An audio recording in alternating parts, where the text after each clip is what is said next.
dhe e torturonte në rrezet e diellit, mes ditës, rrezet e diellit. Po si ja vuj këto 4 kunja? Ka mundësi që t'ja ketë ngulur tek duart ose tek këmbët. Se 2 kunja përmendet në transmetim, ja kishte vënë tek duart dhe 2 ke këmbët. Mundësia tjetër është që ketë ngul kunjat në tokë, edhe t'ja ketë lidhë pastaj. Me 2 kunja i ka lidhë duart dhe me 2 kunja të tjerë i ka lidhë këmbët. Në diell e nxirrte dhe e torturonte kështu.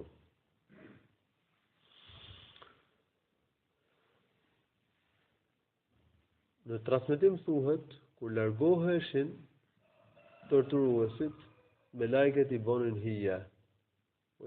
وكان إذا تفرقوا عنها أظلتها الملائكة فقالت رب ابن لي عندك بيتا في الجنة. Kur largoheshin prej saj, asaj i bënin hije me lajket. Edhe duke qenë në gjendje, ajo tha, Zoti im, ndërto për mua një shtëpi në xhenet. Dhe Allahu subhanahu wa ta'ala i tregoi asaj shtëpinë që do të kishte në xhenet. Fa kashafa laha an baytiha fil janna.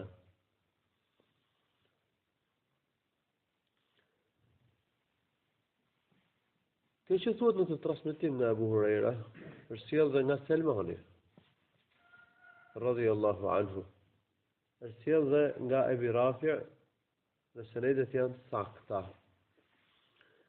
Ka mundësi që këto transmetime, si se ka përmendur dhe Sheikhul Albani në serinë e haditheve të sakta, të jenë hadith marfu', hadith nga i dërguari Allahut Muhammedi sallallahu alaihi wasallam.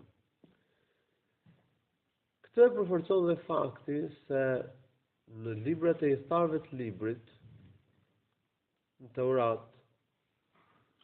nuk përmendet gruaja e Firaunit. Nuk përmendet motra e Firaunit. Ndërsa gruaja e Firaunit nuk përmendet. Që kjo duhet ta ketë burimin, Allahu e di më së miri, nga i dërguari i Zotit Muhammedi sallallahu alaihi wasallam. Ta kjo i transmetimi sakt i sjell nga Abu Huraira radhiyallahu anhu. Pra Firauni, nga inati i madh që kishte, i kishte vënë 4 kunja gruas vet. 2 ke duar, 2 ke këmbë dhe e torturonte në diell.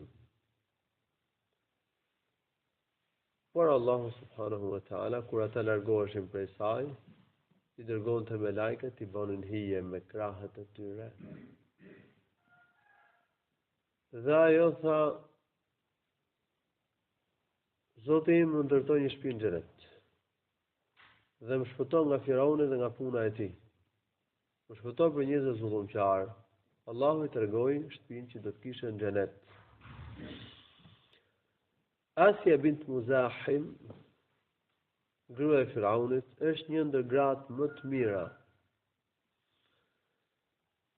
Ajo u torturua për të lënë besimin dhe nuk e la. Allahu subhanahu wa ta'ala deshi që ta turpronte Firaunin.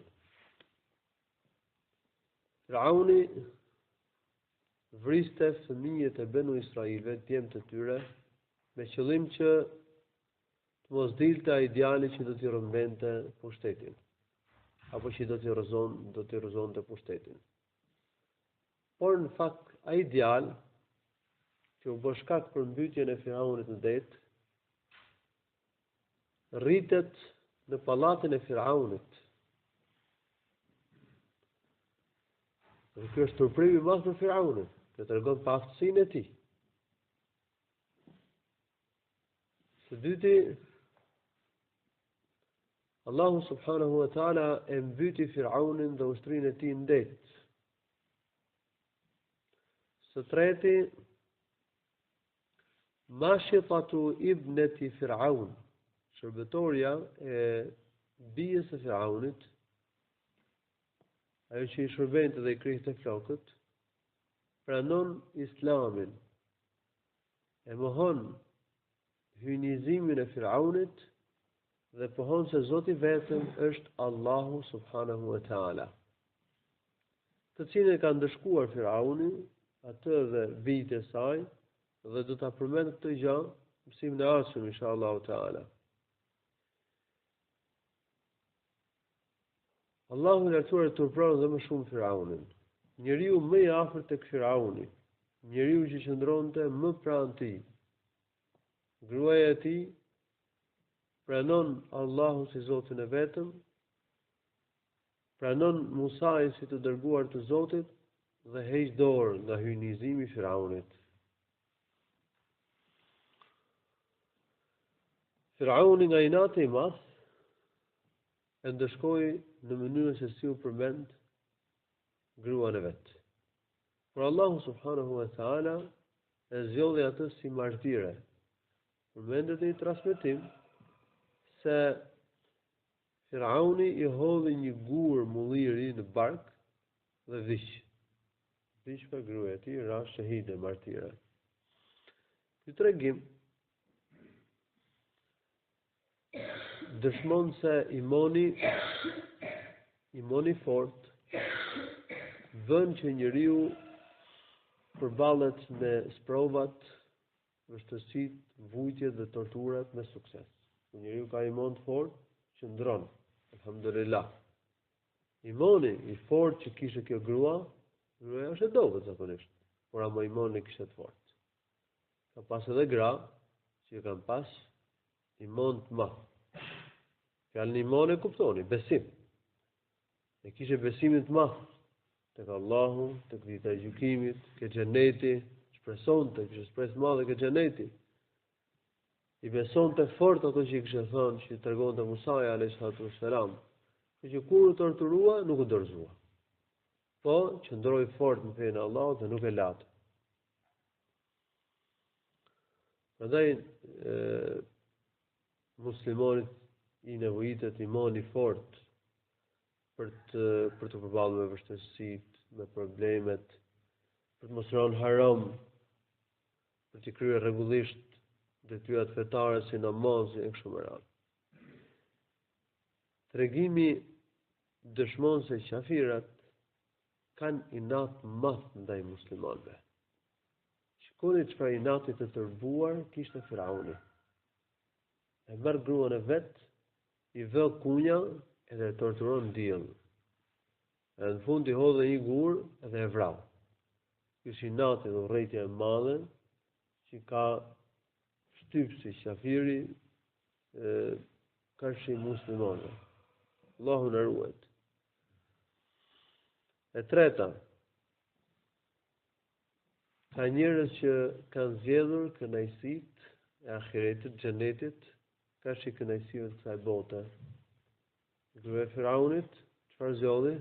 Zgjodhi xhenetin. Ajo jetonte në mirësi, jetonte kushte shumë të mira, por u nda prej tyre dhe zgjodhi kënaqësitë e ahiretit. Kjo është rrallë. Po ka njerëz që e kanë bërë gjë. Nuk diskutohet që ajo jetonte në kushtet më luksoze të mundshme të asaj kohe. Në oborin mbretëror. Gruaja e mbretit. Por e la kënaqësinë e kësaj bote. I la kushtet e luksit. Dhe zgjodhi dhe i dha përparësi kënaqësisë së xhenetit. Dhe pranoi torturat, edhe nuk e la fenë Allahu subhanahu wa ta'ala. Kështu që prandaj ka thënë profeti sallallahu alaihi wasallam se ajo është një ndër gratë më të mira, se mund të ketë pas gra të tjera të cilat kanë duru torturat, por ama kjo ishte gruaja e mbretit. Grua e mbretit që ndahet prej mbretit, që le fenë e mbretit edhe zgjedh rrugën e ahiretit. Torturohet për shkak se kishte pranuar fenë islame. Kjo është grua martire, shahide për besimin e Zot. U vra vetëm se duke besuar në Allahun subhanahu wa ta'ala, ka praspra dhe gratë të tilla. Tregimi dëshmon gjithashtu dhe kujdesin që tregon Allahu subhanahu wa ta'ala për robërit e mirë kur u bien sprova. Të dashurit e Allahut kur u bien sprova, Allahu lartësuar kujdeset për ta. Firauni mendonte se po e torturonte gruan e tij, por Allahu subhanahu wa ta'ala kishte dërguar me lajket që asaj t'i bonin hije. Allahu i tregoi asaj dhe vendin xhenet. Kështu që torturat u bën për të lehta. Në realitet lehta se e shiste vendin xhenet. Edhe pse ndukje Firauni mendonte se po jepte dënim të rënd. Kështu pra Allahu subhanahu wa ta'ala kujdeset për robërit e mirë, dërgon me lajket për shembull që të bëjnë hije, u jep shenja dhe i forcon në fejnë e tij. Robërve të mirë Allahu lartësuar sipas provës u jep edhe durimin. I bën që të mbështeten tek ai. Këto janë disa mësime që dalin nga tregimi i gruas së Firaunit. Kjo grua besimtare, kënaqësia e Allahut të lartësuar qoftë për ta. Allahu shpërblet me të mira.